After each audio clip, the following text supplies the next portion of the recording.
Você já ouviu os nossos temas, o Cordeiro de Deus e nós como resgatados do Senhor. E o tema da nossa mensagem hoje é a Páscoa cristã.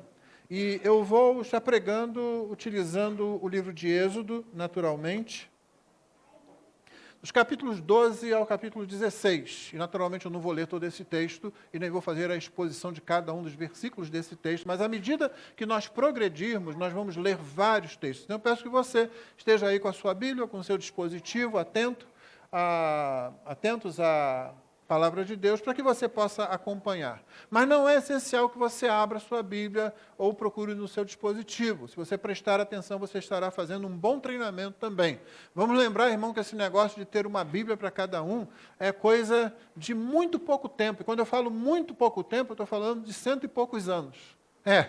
Há 100 e poucos anos, mais ou menos, é que a gente tem esse negócio de ter uma Bíblia para cada um aqui.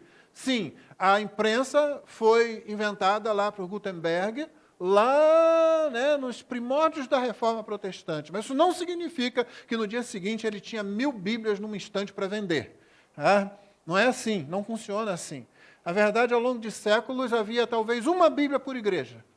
Às vezes, algumas famílias na igreja tinham uma Bíblia só. Obviamente, nós não vamos regredir a esse ponto de novo, não é isso que eu estou pedindo. Mas você não precisa se distrair, às vezes, procurando um texto enquanto a palavra está sendo pregada. Talvez seja melhor você ouvir e depois você pode conferir, graças à tecnologia que temos hoje, na gravação. E se não for assim, você pode perguntar ao pregador, que sempre tem os textos que ele usa para pregar. Então, fique aí com a sua Bíblia aberta, porque nós vamos ler alguns textos a respeito do Êxodo. Mas eu vou começar lendo um texto que aparentemente não tem nada a ver. Oséias, o profeta Oséias, no capítulo 6, de 1 a 4, ele diz assim: venham e voltemos para o Senhor, porque Ele nos despedaçou, mas vai nos curar. Ele nos feriu, mas vai atar as feridas. Depois de 2 dias, nos dará vida. Ao 3º dia, nos ressuscitará e viveremos diante dEle. Conheçamos e prossigamos em conhecer o Senhor. Como o amanhecer, a sua vinda é certa. Ele descerá sobre nós como chuva fora de época que rega a terra. Amém? Pois é, essa palavra é falsa. Isso aqui é um povo que está dizendo isso da boca para fora. Isso é um povo que diz assim: vamos lá, vamos ser crente, vamos adorar a Deus, vamos conhecer o Senhor. Tudo que eles estão falando aqui está certo. Deus é misericordioso, Deus desce como chuva, Deus nos revigora, Deus nos dá vida. Mas eles não estavam falando isso de coração. O coração deles estava longe de Deus. Por isso, no versículo imediatamente seguinte, Deus diz para ele: que farei com você, Efraim? Efraim é um modo de chamar Israel. Assim como Raabe, no Antigo Testamento, é um modo de você se referir ao Egito. Existem razões para isso, não vem ao caso agora. Efraim não é apenas a tribo de Efraim, mas é um modo de se referir a Israel como um todo. Que farei com você, Efraim? Geralmente, a tribo do norte, as tribos do norte. Que farei com você, Judá? As tribos do sul. Israel como um todo. Porque o amor de vocês é como a névoa da manhã e como o orvalho da madrugada que logo desaparece. Então teve aquele show todo: vamos lá, vamos fazer, vamos conhecer o Senhor. Mas eles não queriam conhecer o Senhor. O Senhor disse: o amor de vocês é como névoa. Passa rapidamente, desvanece com uma rapidez incrível. Irmãos, há 2 maneiras básicas da gente conhecer a Deus: através do seu julgamento, através da sua salvação. O evento do Êxodo, no qual a Páscoa foi instituída, ele apresenta essas 2 faces da moeda divina, dessa mesma moeda divina. De um lado você tem um Egito acabado, destruído. Do outro lado você tem a casa dos hebreus protegida, guardada, resgatada, inclusive. De que modo que você quer conhecer a Deus? Porque você vai conhecer de um modo ou de outro. De que modo você quer conhecer a Deus? Porque em algum momento, ou você vai conhecê-lo no seu julgamento, ou na sua salvação. De que modo os irmãos que são crentes, membros dessa igreja, ou de outras igrejas que estejam aqui, de que modo você vai conhecer a Deus? Porque como a gente vai ver, mesmo o povo de Israel teve dificuldades nesse ponto. Antes, durante e depois da saída do Egito. Dificuldades em conhecer o seu Deus e lidar com ele corretamente. Eu tenho 4 lições para a gente extrair desses capítulos aqui nessa manhã. A primeira delas, e elas não são todas lições vinculadas à Páscoa. Eu não estou tão preocupado hoje em pregar sobre a ressurreição, embora é óbvio que eu vou fazer menção dela, porque a nossa igreja conhece isso. E se você faz parte de uma igreja que não ensina isso ao longo do tempo da pregação, venha para cá que você vai aprender. Então, quando chegar numa mensagem dessa, você não vai vir, o pastor hoje tem que falar somente de ressurreição. Não. Eu posso falar de uma série de coisas envolvidas na instituição da primeira Páscoa, e você será abençoado, porque você está aqui, você tem aprendido. Não desconecte nunca o que é ensinado do púlpito daquilo que é ensinado nas outras áreas da igreja. E essas duas áreas, o púlpito e as demais áreas, precisam estar necessariamente em harmonia, assim como o discipulado que você faz tem que estar necessariamente em harmonia com o que é ensinado aqui. Não faça discipulado, não faça aconselhamento, se houver 1 centímetro de diferença do que é ensinado aqui, porque você será um agente do diabo no meio da igreja. Sim, do diabo, não sou eu que falo, não, quem fala é o apóstolo Paulo. Paulo fala que há aqueles que darão ouvidos a doutrinas de demônios, a espíritos enganadores. Infelizmente, na maioria das igrejas, isso tem acontecido no próprio púlpito. Mas você é testemunha, e você falou isso na escola dominical, no final da escola dominical aqui, que nessa igreja tem pregado a palavra de Deus. Então você tem que preservar essa palavra, orando pelos pregadores, orando pela fidelidade da igreja à Escritura, e não permitindo que nada, absolutamente nada, seja ensinado em desarmonia com o que é ensinado aqui. Podemos prosseguir, então? Primeira lição, leia o texto como Escritura. Equivale a dizer, leia o texto teologicamente. Eu preguei 5 mensagens sobre o livro de Ruth aqui, e uma das coisas que eu falei para os irmãos foi, temos que fazer a leitura teológica do texto. Temos que ler o texto como Escritura. O texto é um conto, esse é o estilo dele. O livro de Ruth é um conto, mas é Escritura. É palavra de Deus. Tem que se fazer uma leitura teológica. A mesma coisa acontece com o Pentateuco, os 5 primeiros livros, e, obviamente, com o Êxodo. Lê o Pentateuco, por exemplo, e essas passagens que vamos ler, como se elas fossem um diário, escrito à medida que os eventos vão acontecendo, é um grande erro. E é um erro que impede você de compreender esses livros que são tão preciosos. Se você achar que Moisés estava ali com um tablet na mão e escrevendo à medida que ia, não. Isso foi escrito depois, mais à frente, por Moisés, mas mais à frente. Tanto que quando você vai observar que ao longo da narrativa, e o texto aqui é isso, narrativa histórica do Antigo Testamento, para ser bem específico, você vai ver que há comentários sobre o que está acontecendo. É porque depois ele para, depois ele narra a situação, e aí ele faz comentários, conforme Deus o orienta a fazer. Por exemplo, Êxodo 12, versículo 37 em diante. Presta atenção nisso aqui, é um grande parênteses no que está acontecendo. Assim os filhos de Israel partiram de Ramsés para Sucote. Eram cerca de 600 mil a pé, somente de homens, sem contar as mulheres e as crianças. Então você vê por aí 600 mil homens. Tá? Agora você coloca mulheres, agora você coloca filhos.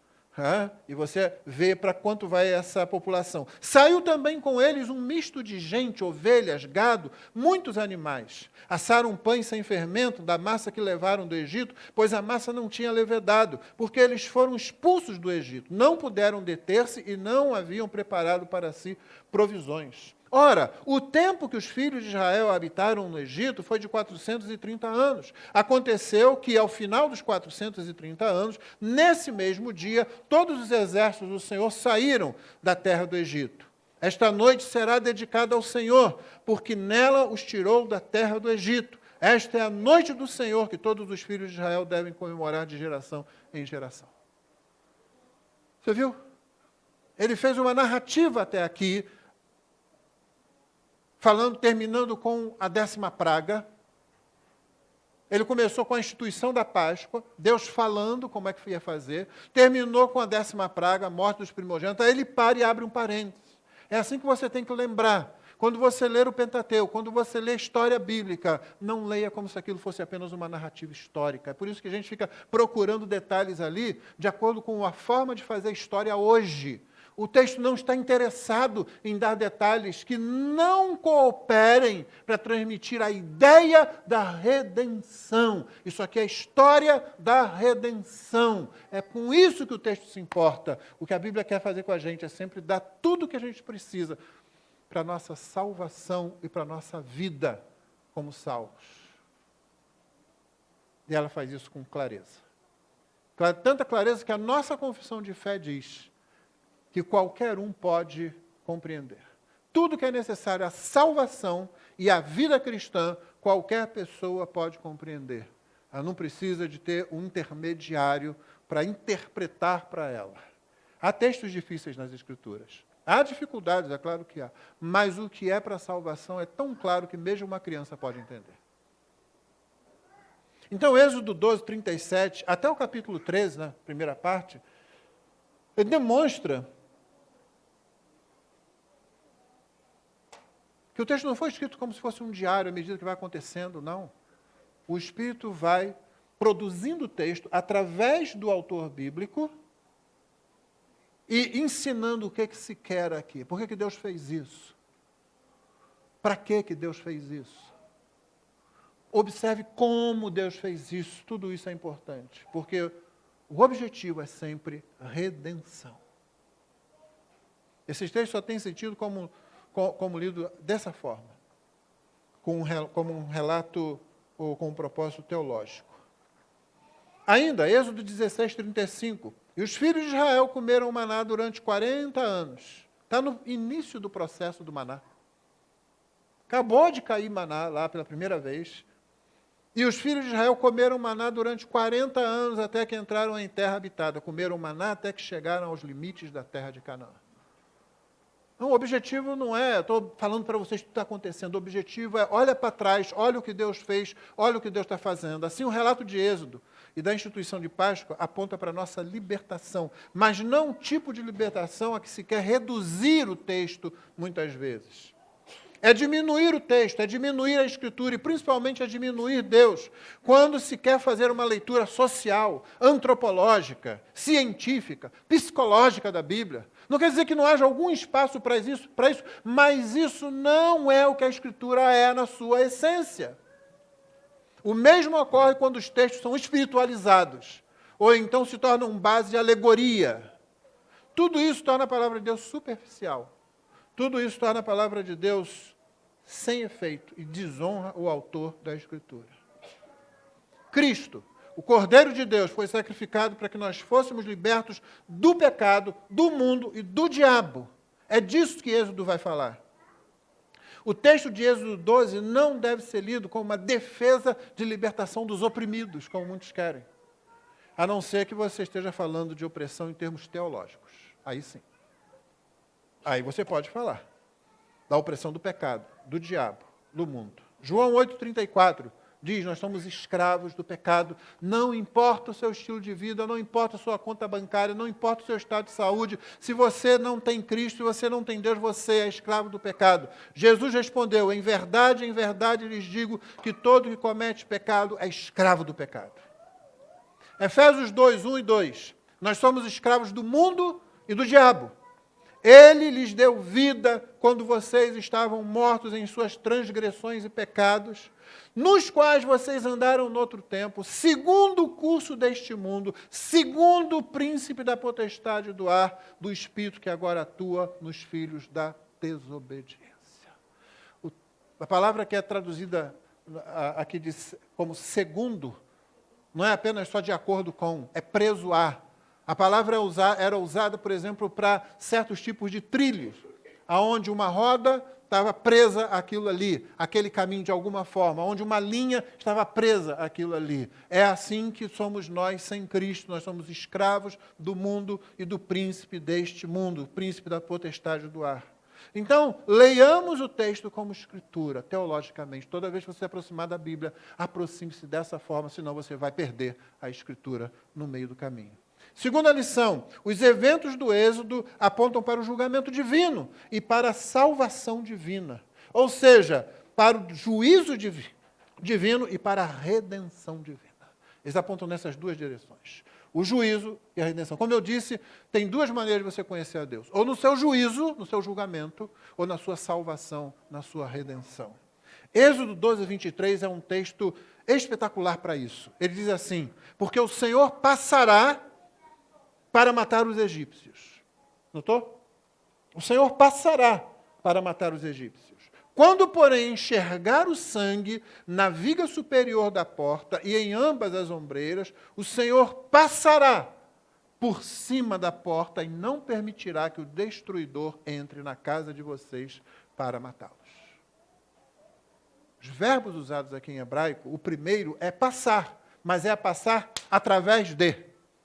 E no caso aqui é a passar para matar os egípcios. O segundo verbo, de onde vem a nossa palavra Páscoa, inclusive, ele significa passar por cima. Ele vai, mas ele não a passa através, ele não atropela, ele não mata, ele passa por cima, porque viu o sangue. Isso nos leva, obviamente, a um necessário resumo do que aconteceu em toda essa narrativa. Vamos começar com José? Sim, José foi aquele que Deus usou para levar cerca de 70 almas para o Egito, que eram todo o povo de Israel até então. E ali eles ficaram esse período todo, chegando a esses milhares de pessoas que você viu aí quando eles saíram do Egito. Você sabe que depois de alguns séculos, aquele povo se tornou muito forte e o jeito foi escravizá-los, para evitar que eles, numa rebelião, num ataque de fora, acabassem se tornando inimigos do próprio povo egípcio. Então, sim, eles foram recebidos lá de braços abertos, mas morreu aquele faraó, morreu aquela geração de egípcios que conheceu José, e o tempo passou e logo o medo tomou conta. Então, eles começam a procurar matá-los, vamos matar as crianças, vamos matar todo homem que nascer, não todas as crianças, mas todo menino que nascer, vamos jogá-los no Nilo, as parteiras vão matar, de algum jeito isso vai acontecer, e vamos mantê-los escravizados, para que eles percam identidade, para que eles percam poder de reunião, poder de ação como povo. E foi isso que estava acontecendo quando Deus resolveu que um garotinho seria preservado e seria criado dentro do próprio palácio do faraó, Moisés. E Moisés, você sabe, aquele camarada que resolvia a coisa. Cresceu e resolveu. Tudo o que ele tinha que resolver. A hora que ele viu lá um egípcio forçando lá, abusando de um hebreu, ele foi lá e matou o egípcio. E ele foi esconder o corpo, porque ele sabia que isso podia dar problema. Mas alguém disse que Moisés escondeu, mas o dedão do egípcio ficou para fora da areia. Assim. E alguém viu isso. E quando ele tentou apartar uma briga entre hebreus, vocês são irmãos e tal. Peraí, cara, tu vai querer me matar como você matou aquele egípcio? Ih, a notícia correu. A mentira, ela de alguma forma, ela chega sempre ao ponto de ser revelada. E qual foi a atitude de Moisés? Ele só pôde fugir. Passou muito tempo no deserto. Ele que já tinha uns 40 anos, vai passar agora 40 anos no deserto, ou pelo menos numa região desértica. Mas lá ele casa, lá ele tem filhos, lá ele encontra um povo, lá ele está em paz, lá ele está tranquilo. Tem uma cena naquele filme, O Príncipe do Egito, que eu acho muito interessante. Moisés subiu lá, atrás de uma cabra lá, e acabou tendo aquele encontro com Deus. Deus o interceptou, Deus encontrou Moisés. Não foi Moisés que foi atrás de Deus, é sempre Deus que vai atrás da gente, irmão, sempre. E quando ele quer encontrar, ele encontra você. Não tem como você se esconder, ele vai te encontrar. É melhor você ir na direção dele, é a melhor coisa que você faz, é a melhor coisa que nós fazemos. E a cena que eu me refiro é que depois daquele encontro em que Deus diz simplesmente, olha, eu vou mandar você para a maior nação da época, o maior exército da época, o maior poder desse momento, e eu quero que você tire meu povo de lá. Simplesmente tire toda a força de trabalho deles. Tudo aquilo que está na base da economia deles no atual momento, você vai tirar o meu povo de lá. E Moisés não tem jeito. Ele tenta sair para cá, tenta sair para lá, Deus diz, você vai, você vai, você vai. É incrível que Jonas não tenha aprendido nada com Moisés, não é? Se tivesse prestado mais atenção, talvez, olha, não adianta, se Deus disse você vai, você vai. Aí ele teve que pegar carona num peixe para ir cumprir aquela missão. E não foi, as crianças não pensem que, não vão lembrar que Jonas não pegou uma carona no peixe, montado lá no peixe, lá, como se fosse, não. Foi de um jeito muito desagradável. Não tem nada de legal você ficar no ventre de seja lá o que for. Então Moisés chega, a cena que eu me refiro é que ele chega para sua esposa, Zípora, e fala com ela, e vem ele. E é sem palavras, não tem.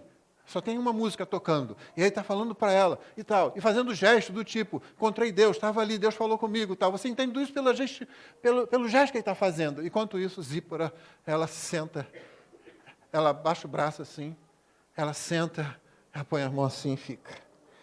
Porque eu acho que ela tinha mais noção do que vinha pela frente do que ele naquele momento.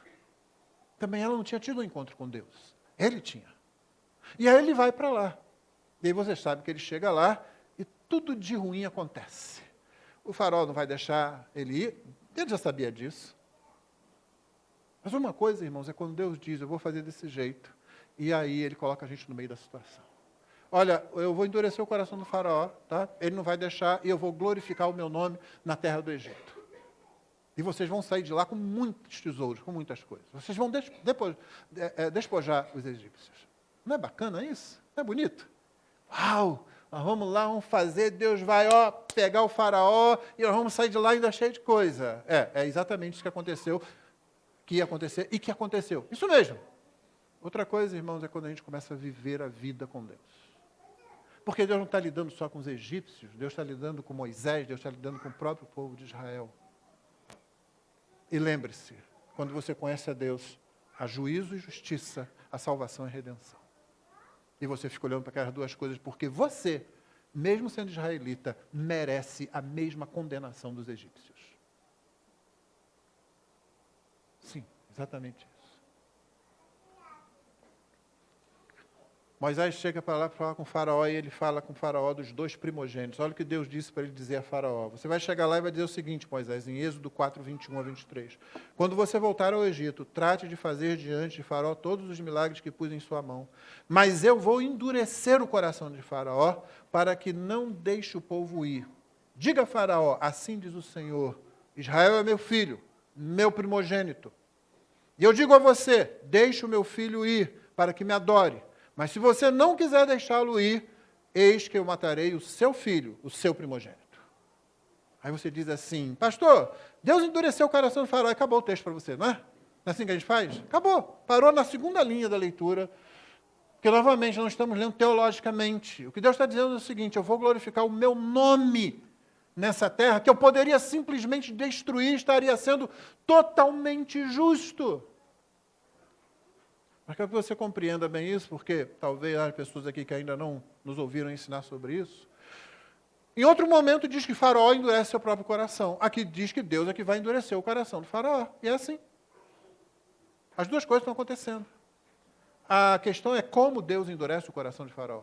Porque se Deus coloca teimosia no coração de Faraó, e essa seria uma boa tradução para essa expressão hebraica, é a teimosia de eu vou fazer isso, eu vou continuar fazendo isso, é um coração duro, viu, irmãos? Isso é usado no Antigo Testamento, é usado no nosso vocabulário evangeliquez para falar daquela pessoa que você está apontando o caminho para ela, você está dizendo é por aqui, ela, não, eu vou por aqui, eu vou por aqui. Aquela pessoa com síndrome de Balaão, lembra Balaão? Deus diz assim, eu não vou amaldiçoar Israel, eu vou abençoar Israel. Mas aí o rei lá que queria, Balaque que queria destruir Israel, diz assim, estou aumentando aqui o teu pix, tá? Eu falei que ia dar X, vou dar 10 vezes X para você. Aí ele olha aquilo e tal. Então, espera um instantinho, ele volta em Deus. Ele volta. Mais de uma vez ele volta em Deus. Mas Senhor e tal, aí Deus, eu não vou amaldiçoar meu povo, eu não vou. É preciso que a jumenta dele falasse. Literalmente.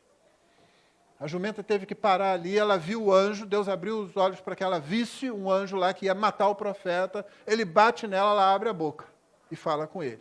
Ele devia estar tão atônito que ele conversa com a jumenta.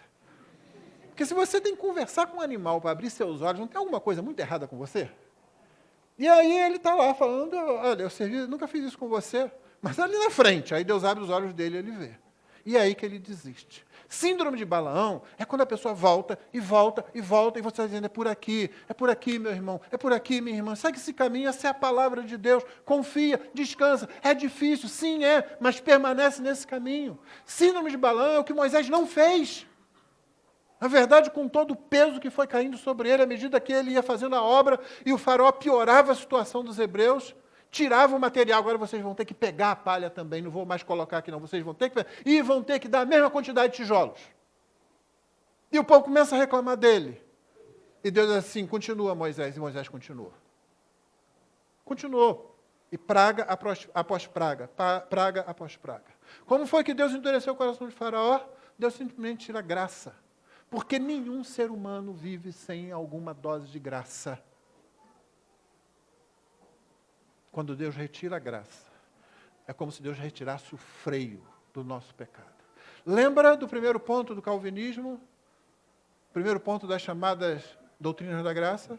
Qual é? Depravação o quê? Total. Que quer dizer o quê? Depravação integral. É isso que quer dizer. Integral. Todo ser foi atingido pela queda, todo ser, a vontade, ou seja, a nossa volição, nosso intelecto, nossa compreensão das coisas de Deus, nossas emoções, tudo. Nós não amamos a Deus. Mas não significa que isso se expresse o tempo todo. Por quê? Porque Deus, em sua graça, não permite. Porque Deus toma conta da sua criação. Então, quando Deus endurece alguém, o que Ele faz é entregar essa pessoa a si mesma. Deixa o faraó ser faraó. É a pior condição humana, é quando Deus entrega alguém a si mesmo. É assim que Deus endurece. Não, Deus não põe maldade no coração, Deus não põe teimosia no coração. Isso já está lá. Isso é o que Deus refreia para que a gente possa existir como sociedade humana. Quando Deus resolve trazer juízo sobre uma nação, sobre uma pessoa, sobre uma cidade, sobre uma família, Ele retira, Ele afasta a sua graça. Quando Davi contou o povo, o texto diz, desamparou Deus a Davi. E o pecado no coração de Davi se revelou. Teimosia.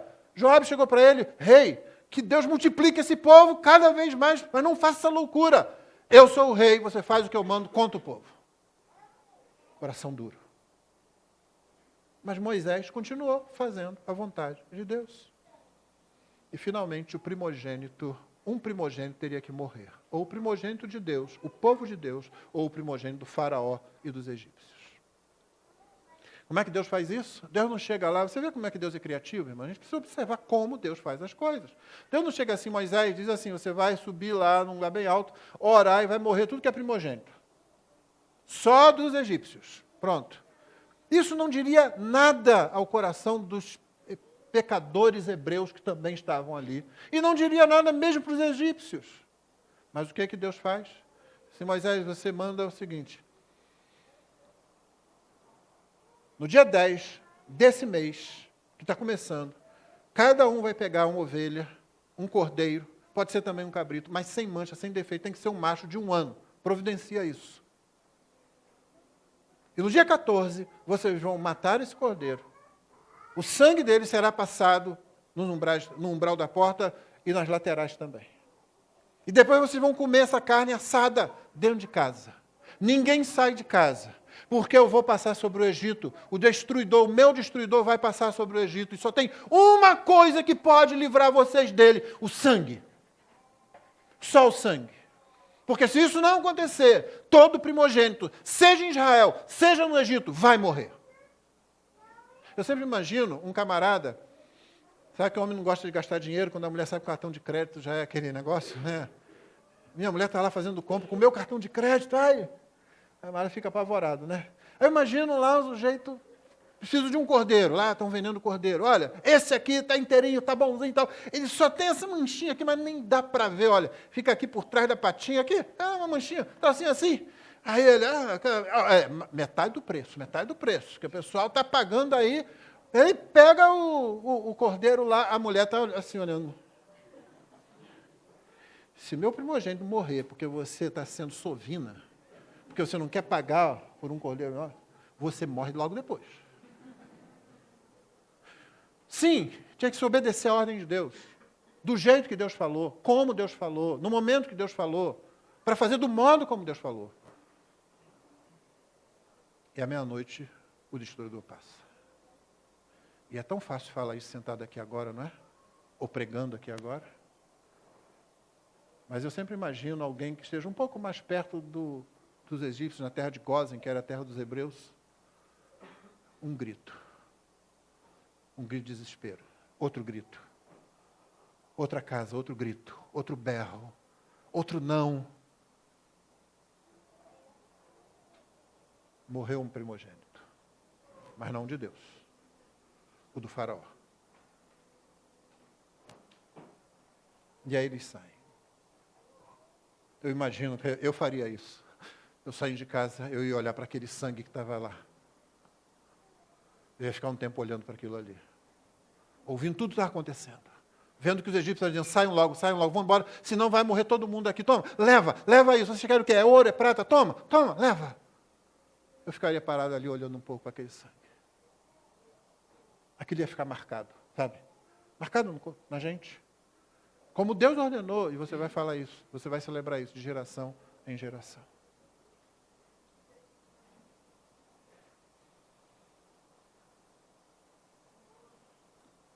Terceira lição, o povo sai do Egito, mas o Egito não sai do povo. O povo sai do Egito, saiu. E você viu que saiu 600 mil homens, mais mulheres, mais crianças, mais papagaio, mais cachorro, mais tudo, né? E saiu mais um montoado de gente, um monte de gente que não era de Israel. Mas não, amigo, se você é escravo e você está vendo que os seus opressores lá estão mandando embora, vai você também, some daqui.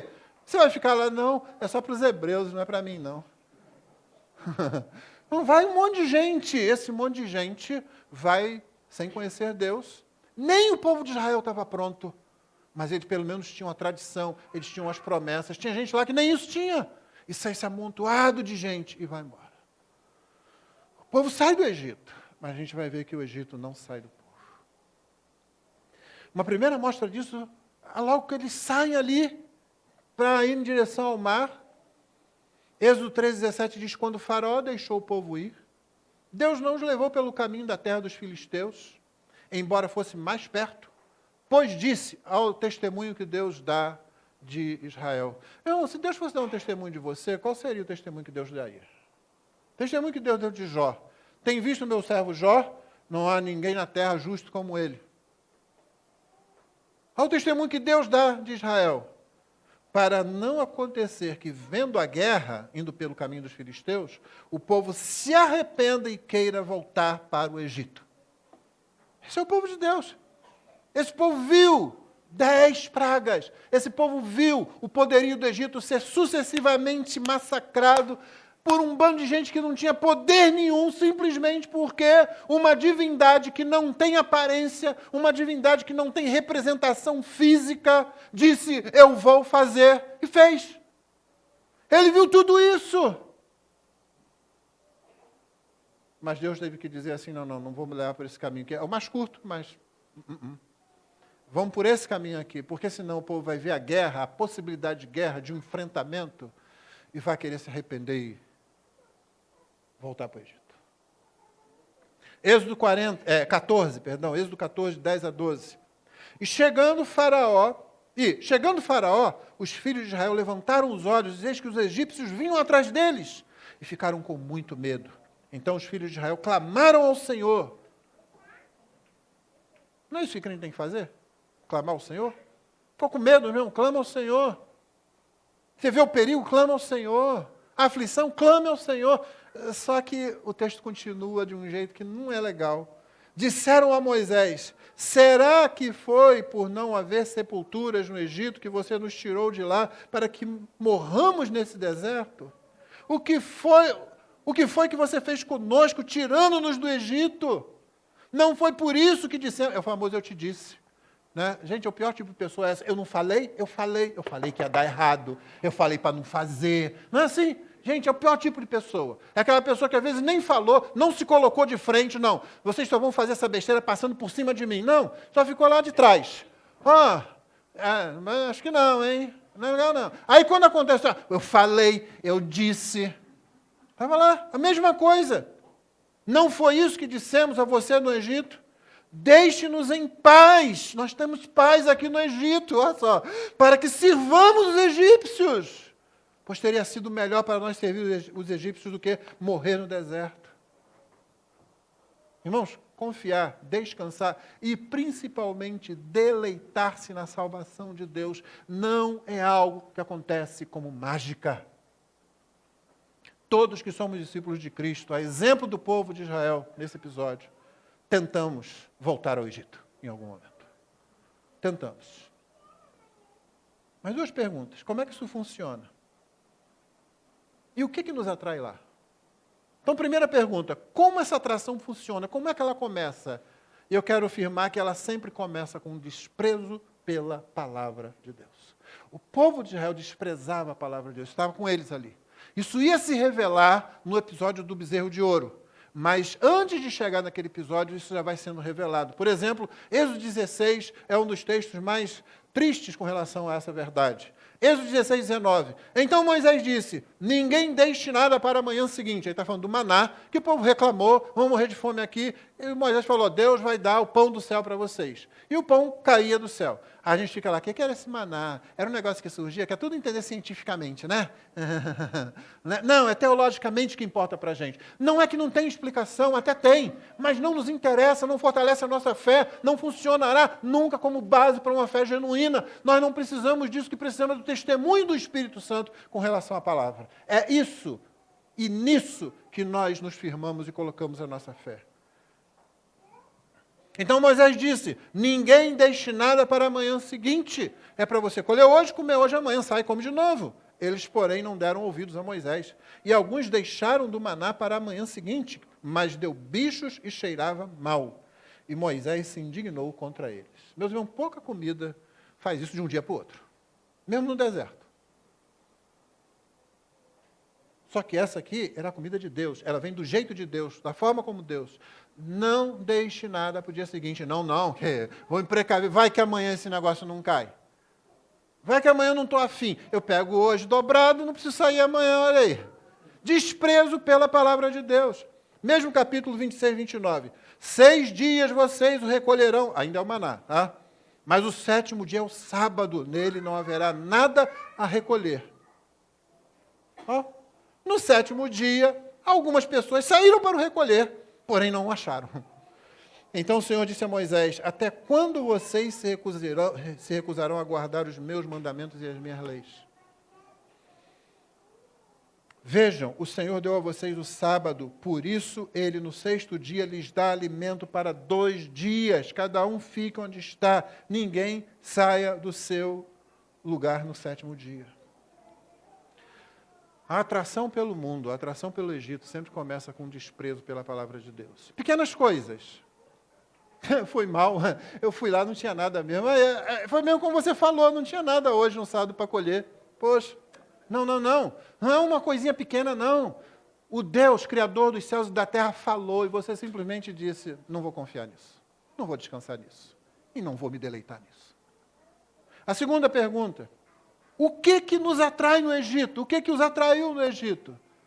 2 respostas. Primeiro, a falsa segurança e os falsos prazeres do Egito. Êxodo 16, 3. Os filhos de Israel disseram a Moisés e Arão, quem nos dera tivéssemos morrido pela mão do Senhor na terra do Egito, quando estávamos sentados junto às panelas de carne e comíamos pão à vontade. Pois vocês nos trouxeram a essa terra a fim de matarem de fome toda essa multidão. A culpa é sempre do outro, nunca é minha, é sempre o outro. O problema está no outro. Não, são os outros que estão falhando. A minha vida está assim por causa de você, por causa dele, por causa dela. Não é por causa de mim. Eu estaria muito bem se não fosse você.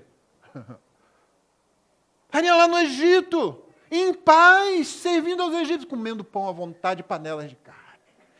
A chibata nas costas não era lembrada aqui. O faça agora porque eu estou mandando não era lembrado aqui.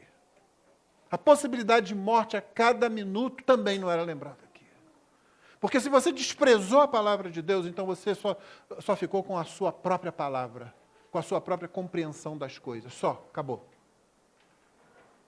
E aí o mundo começa a parecer brilhante. É seguro. E tem prazeres lá. Eu não estava lá assim, só servindo e sofrendo. Não, tinha pão à vontade. Tinha panelas de carne. Em outro lugar ele fala as cebolas do Egito, Moisés, a cebola. Parece que está falando daquela cebola do restaurante, né? Aquela grandona, sabe? Não vou falar o nome para não fazer propaganda aqui. Não estou ganhando nada, se eu estivesse ganhando até fazia, mas não estou. Não era, é cebola. Conheço um monte de gente que não consegue nem olhar para a cebola. Até a cebola ficou gostosa para eles. Porque se a palavra de Deus, você não se deleita nela, não confia nela, não descansa nela, o mundo começa a se tornar mais seguro.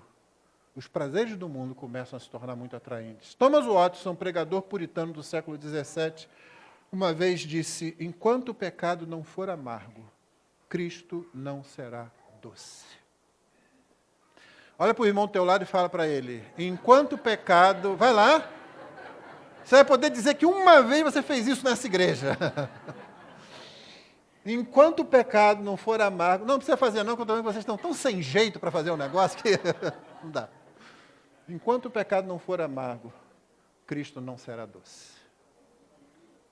A segunda razão, o que atrai? Por que eles são atraídos pelos egípcios? É o modo egípcio de fazer as coisas. Por que muita gente vai para uma igreja grande que já está toda estruturada lá, irmão? É uma beleza, é uma maravilha isso. Aí para uma igreja como a nossa, que está passando por fase de estruturação, que a gente faz um negócio e, caramba, isso não era assim, tem que se mudar um pouco, não foi bem, não era desse jeito, a gente tentando aplicar o evangelho, as pessoas não têm paciência para isso, as pessoas não entendem isso, ao invés de se juntar, vamos lá, vai demorar talvez, mas a gente vai chegar lá. Não, a igreja ali está toda prontinha, gente, lá tem coral, lá tem grupo de jovens já, que eles têm um ônibus só para os jovens. Porque é sempre mais fácil. O Egito tinha tudo pronto. Estava tudo lá, toda estrutura, toda infraestrutura, toda logística. Êxodo 32, lá na frente, 1-6. O povo viu que Moisés demorava para descer do monte. Então reuniu-se em volta de Arão e lhe disse: levante-se, faça para nós deuses que vão diante de nós, pois quanto a este Moisés, o homem que nos tirou do Egito, não sabemos o que lhe aconteceu. E Arão respondeu: tirem as argolas de ouro das orelhas de suas mulheres, seus filhos e suas filhas e tragam para mim. Um parênteses, irmão, você viu que falta faz o pastor? O que acontece quando o pastor se ausenta? Não, mas o pastor não é Moisés, não. Não estou falando de Moisés, não. Moisés tinha que ir, Deus chamou ele, tinha que ir. Eu estou falando de Arão. Arão estava lá, mas não estava lá. Arão está geograficamente no lugar, mas não está pastoreando o povo de Deus. Se você vai ser pastor algum dia, lembre-se disso, o pastor tem que estar atento. Não é só presença física, não, ele tem que estar atento. Tinha um pastor ali, e ao mesmo tempo não tinha um pastor ali. Fecha parênteses, porque não é esse o assunto aqui. Arão respondeu: tira a argola, eu vou fazer. Então todo o povo tirou das orelhas as argolas e os trouxe a Arão. Eu imagino as mulheres, né? Não deve ter gostado muito dessa ideia, não. Que? Acabei de pegar isso no Egito, de ouro, nunca tive esse negócio, agora vou ter que tirar para te dar? Arão, recebendo-as das mãos deles, trabalhou o ouro com buril, fez dele um bezerro de metal fundido. Então disseram: são estes, ó Israel, os seus deuses que tiraram vocês da terra do Egito. Arão, vendo isso, edificou um altar diante do bezerro e fez a seguinte proclamação: amanhã haverá festa a Yahvé. Haverá festa a Yahvé, ao Deus da aliança, ao Deus cuja voz nós ouvimos há poucos dias no monte, dizendo: não farás para ti imagem de escultura, nem representação alguma do que há em cima no céu, embaixo na terra, não te curvarás a ela, nem lhes prestarás cultos. O povo ouviu isso da voz de Deus. Amanhã haverá festa ao Senhor. No dia seguinte, madrugaram. Você tenta fazer uma reunião cedo para os crentes, às vezes, em muito lugar, não é? Não, nosso pessoal aqui é até treinado. Você marca uma saída, o pessoal chega, né, para sair e tal. Mas tem lugar, irmão, que você vai ficar lá esperando. Você está muito cedo, gente. 9 horas da manhã. Madrugaram, ofereceram o holocausto, trouxeram ofertas pacíficas. O povo sentou-se para comer e beber, levantou-se para se divertir. Irmão, se o mundo... Ou melhor, se os modos do mundo estão atraindo você, você não está se preparando para o céu, mas para o mundo. Se você está se preparando para o céu, as coisas do mundo, elas começam a causar ojeriza em você. Eu sei que está na sua cabeça agora. O que são coisas do mundo, não é? Paulo já resolveu esse problema para a gente há muito tempo. Se você puder chegar diante de Deus, de acordo com o que a Escritura ensina, e dizer: Senhor, eu te dou graças por isso. Muito obrigado, Senhor, por isso. Então isso é de Deus. Você vai dizer: Senhor, obrigado, Porque quando você dá graça, você está dizendo, o Senhor é o autor disso na minha vida. Foi por isso que meu professor no seminário, quando ele encontrou duas mulheres conversando no trem, e uma dizendo para a outra assim, Deus vai me ajudar que eu vou roubar o marido daquela fulana. Ele ficou tão indignado que ele teve que intervir. Ele disse, olha, a senhora não põe Deus no meio dessa sem vergonhice, não. Deus não vai fazer isso, não, tá? Então tem muita coisa que você não vai ter coragem de se levantar no meio da congregação e dizer, Senhor, eu te dou graças por... E você vai parar. E você vai olhar em volta. E você vai olhar para a Escritura e você, eu não posso dar graças a Deus por isso diante de ninguém. Isso não traz glória ao nome de Deus. O salmista diz, eu te darei glória no meio da congregação. Usa a palavra carral no hebraico, que significa grande congregação. O crente tem prazer em se levantar, e levantar sua voz, Senhor, eu te louvo por isso, por aquilo. E a congregação diz, amém, louvado seja o Senhor. Mas se você disser alguma coisa que vai contra a Escritura, você mesmo não vai ter coragem de fazer isso. 1 de João 2,15, não amem o mundo nem as coisas que há no mundo. Se alguém amar o mundo, o amor do Pai não está nele. Romanos 12,2, e não vivam conforme os padrões do mundo, mas deixem que Deus os transforme pela renovação da mente, para que possam experimentar qual é a boa, agradável e perfeita vontade de Deus. Portanto, irmãos, o povo sai do Egito, mas às vezes o Egito não sai do povo. O povo sai do mundo, mas às vezes o mundo não sai do povo. Última lição, a justiça e a redenção de Deus nos eventos do êxodo apontam para Cristo. Na última celebração da Páscoa com os discípulos, Jesus instituiu o memorial da ceia, você sabe disso, foi durante a celebração da Páscoa, na hora em que eles tinham que preparar ali aquela alimentação, que Jesus instituiu o memorial da ceia do Senhor. E ali aconteceu uma mudança sem paralelos. Primeiro, deixa eu dizer para você que uma semana antes, quando Jesus entrou naquilo que o pessoal gosta de chamar de Domingos de Ramos, que ele entrou em Jerusalém e o povo gritou, Hosana, Hosana ao que vem em nome do Senhor. Naquele mesmo dia, era o dia que os rebanhos de ovelhas e cabritos eram trazidos para Jerusalém, para que o povo pudesse preparar a Páscoa, dali a mais ou menos uma semana. Jesus entra quando os cordeiros estão entrando, e eles vão entrar para serem sacrificados, para lembrar o que aconteceu no passado. E quando eles comessem o cordeiro dentro de casa, o chefe de família se levantaria, pegaria o pão nas mãos e diria, esse é o pão da aflição que os nossos antepassados comeram na terra do Egito. Mas em Lucas 22, o Senhor Jesus, diz o texto, pegando um pão, tendo dado graças, o partiu deles dizendo, isso é o meu corpo, que é dado por vocês.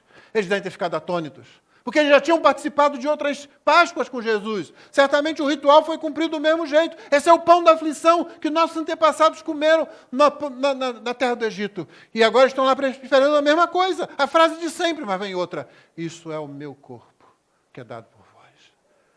Aquela foi uma noite difícil para os discípulos, não foi? Eles devem ter ficado atônitos com muita coisa. Aqui? É isso que ele está dizendo? Façam isso em memória de mim. Do mesmo modo, depois da ceia, pegou o cálice dizendo, este cálice é a nova aliança no meu sangue, derramado por vocês. Eu já ia estar mudo, calado lá, caído para um canto, numa altura dessa. Gente, o que significa tudo isso? Eu faço isso desde criancinha. É sempre o pão da aflição, não. É o meu corpo, a aflição é minha. O primogênito vai morrer, mas agora é o primogênito de Deus que vai morrer. Porque se o primogênito de Deus não morrer, todos os outros, primogênitos ou não, morrerão eternamente. Em ti concilia-se a santa justiça, nós acabamos de cantar, que não pode a culpa deixar sem castigo, com a compaixão que por graça recebe e exime de culpas o réu pecador. Deus é glorificado tanto nos que se perdem como nos que se salvam, mas somente na salvação o sacrifício tem que ser feito. Porque o caminho para a perdição, o caminho para o juízo, o caminho para o julgamento é natural. Você não tem que fazer absolutamente nada para chegar lá. Agora, para ser salvo, Deus tem que fazer alguma coisa. Deus tem que se tornar o sacrifício porque senão nós não somos salvos. A passagem pelo meio do mar aponta para a novidade de vida, que se concretizaria somente na ressurreição de Cristo. Irmãos, a ressurreição de Cristo, ela atesta total e completa aprovação do Pai. Ela garante a nossa vida, ela garante a nossa ressurreição. Quando o povo sai do outro lado, o que acontece? Uma festa. Moisés começa a cantar. E depois leia o cântico dele, que é o cântico de juízo sobre os egípcios e de salvação para Israel. Eu vou ler apenas uns poucos versos no final do cântico. Ele diz: ó Senhor, quem é como tu entre os deuses? Quem é como tu, glorificado em santidade, terrível em feitos gloriosos, que operas maravilhas? Estendeste a mão direita e a terra os engoliu. Com a tua bondade guiaste o povo que salvaste. Com a tua força o levaste à habitação da tua santidade. E mais à frente um pouquinho, tu o introduzirás, o povo, e o plantarás no monte da tua herança, no lugar que preparaste, ó Senhor, para a tua habitação, no santuário, ó Senhor, que as tuas mãos estabeleceram. O Senhor reinará por todo o sempre.